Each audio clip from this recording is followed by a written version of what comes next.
শুভ অক্ষয় তৃতীয়ার অনেক অনেক শুভেচ্ছা জানাই সবাইকে। আজকে অক্ষয় তৃতীয়ার ভিডিও তোমাদের পোস্ট করছি। আর এই সকালবেলা ঘুম থেকে উঠে এই পুকুরটাকে দেখতে এত ভালো লাগে, কিন্তু এতগুলো ভালোর মাঝখানেও খুব বিচ্ছিরি একটা জিনিস তোমাদের দেখাচ্ছি, দেখো। মানুষ নোংরা করবেই, এরা মানুষের স্বভাব। কত প্লাস্টিক কিরকম ভাবে জমা হয়েছে, যেহেতু পুকুরের পাশেই সবাই নোংরা ফেলে, বাড়ির যত আবর্জনা, যার জন্য এগুলো উড়ে উড়ে গিয়ে জলের মধ্যে পড়ে এই অবস্থা। পুকুরটাকে দেখে মনে হচ্ছে একদম ছোট, কিন্তু ছোট না, বিশাল বড় পুকুরটা। আমি তোমাদের বোঝাতে পারছি না, পুকুরটা এত বড়। এই ভিডিওতে দেখলে মনে হয় একদম ছোট ডোবা টাইপের, কিন্তু অনেকটা বড় পুকুরটা। আর এই জানলাটা খোলার পরেই আমি এখানে সুন্দর সুন্দর মানি প্ল্যান্ট গুলোকে দেখতে পাই। গ্রিন মানি প্ল্যান্টটা তো নিজের মতো সুন্দর করে বড় বড় পাতা বার করে ও যেন হাসছে। আর আর যেটা মার্বেল মানি প্ল্যান্ট, সেটার সৌন্দর্য তো ও নিজেই বৃদ্ধি করছে। ও নিজেই নিজের প্রত্যেক দিনের সৌন্দর্য বৃদ্ধি করে যাচ্ছে। দেখো তো, কালারটা দেখে মনে হচ্ছে না মানে এত সুন্দরও হতে পারে প্রকৃতি?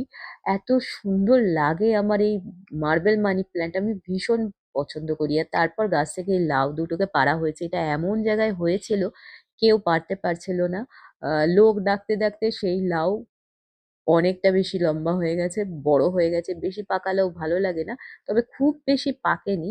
তো এই লাউটা পাড়তে গিয়ে এরকম ছেঁচড়ে ছেঁচড়ে গেছে, এরকম এরকম হয়ে গেছে। আর ওখানে একটু লাউ শাক আছে, ভাবছি ওইটুকুনি লাউ শাক কালকে রান্না করবো, ওটা পাড়তে গিয়েই ছিঁড়েছে। তো যাই হোক, এইবার এইগুলো কাজ কমপ্লিট করে এখন যাচ্ছি আমি মাছ ধুতে। বলো তো এটা কি মাছ? এই মাছটা অনেকেই চেনো, বুঝতেও পেরে গেছো, কই মাছ। কই মাছগুলোকে বেশ সুন্দর করে জল দিয়ে ধুচ্ছি। আমি অনেক জলে মাছ ধুই একটাই কারণে, আমার মাছের আঁশটে গন্ধ ভালো লাগে না।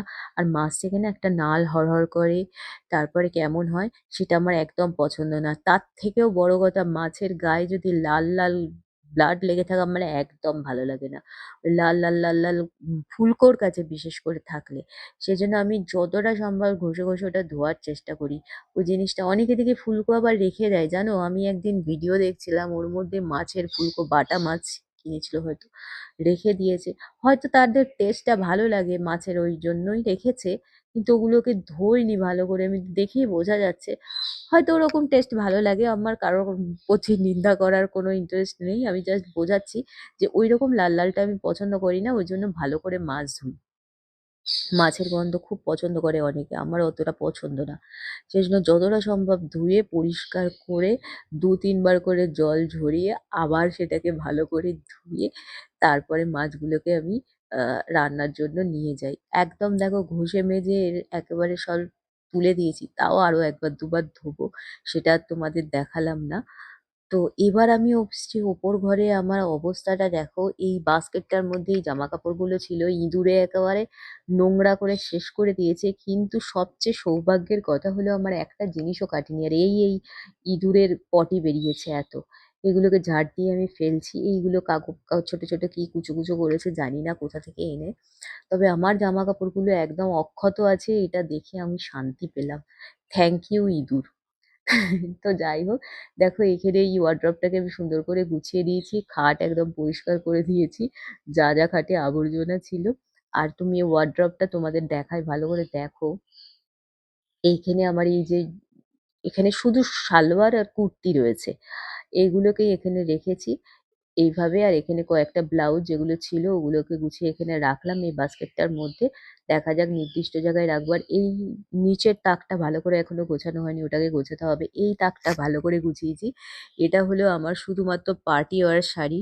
এখানে যত পার্টি ওয়ার, ১০টা টোটাল শাড়ি আছে পার্টি ওয়ার। আমি ভেবেছি আর কিনবো না, কারণ এত মেনটেন করাও সম্ভব না। আর আমার বিয়ের বেনারসিগুলো আলাদা জায়গায় আছে, বিয়ের ২টো বেনারসি। এখানে ওই রাংকাট রয়েছে, কাতান রয়েছে, ওখানে তসর বেনারসি রয়েছে। এদিকে কি সব এই শাড়িগুলোর নামও মনে থাকে না। যাই হোক, এখানে বেশিরভাগই কাতান আছে। তো এই টোটাল এখানে ১০টা শাড়ি আমার রয়েছে। আমি ভেবে নিয়েছি আর শাড়ি কিনবো না, দামি শাড়ি।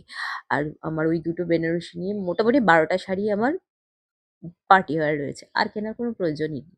তো এখন বসে খাচ্ছিলাম পেয়ারা, পেয়ারা-টেয়ারা খেয়ে এখন হয়ে গেছে সন্ধেবেলা। তো সন্ধেবেলা অক্ষয় তৃতীয়াতে একটু ঘুরতে যাবো না, তা তো হয় না। তাই সেজেগুজে রেডি হয়েছি। আর তোমাদের সালোয়ারটা ভালো করে দেখাই।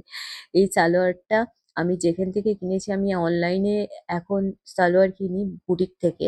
একটা বুটিক থেকে কিনছি সেখানে এই দেখো এখানে ডিটেলিংটা কত সুন্দর ভালো লাগে বেশ। এই দেখো হাতে আবার গোটা পাট্টির লেস লাগানো। এই সালোয়ারটা বেশ আমার পছন্দ হয়েছে। তার সঙ্গে এর প্যান্টটা তোমাদের ভালো করে দেখাই। দেখো প্যান্টটাও বেশ ভালো, বেশ লম্বা, সুন্দর। আমি পয়লা বৈশাখের দিন যে পরেছিলাম কুর্তিটা, ওই কুর্তিটাও সেম অনলাইনের এখান থেকেই কেনা।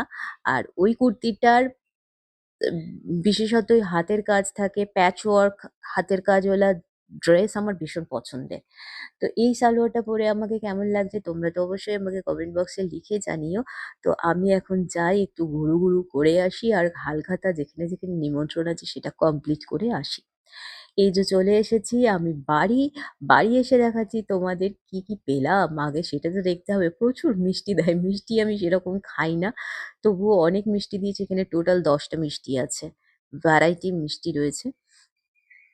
আর তার সাথে আরেকটা যেটা আছে সেটা হলো লাড্ডু। লাড্ডু ওখান থেকে নিয়ে খাওয়া হয়ে গেছে আমি দেখাচ্ছি। ওই লাড্ডুগুলো দেখো কি সুন্দর বেশ প্রমাণ সাইজের বড় লাড্ডু। তো এখান থেকে অলরেডি ৩ টে গায়েব। ২ টো ৩ টে গায়েব হয়ে গেছে। তো যাই হোক এইবার আমি খাবো।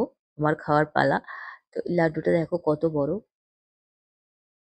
আর তার সাথে পেয়েছি এই ক্যালেন্ডারটা। ক্যালেন্ডারটা পেয়ে তো বেশ ভালো লাগছে। রাধাকৃষ্ণের ক্যালেন্ডার। এই ছিল আমার আজকের ব্লগ।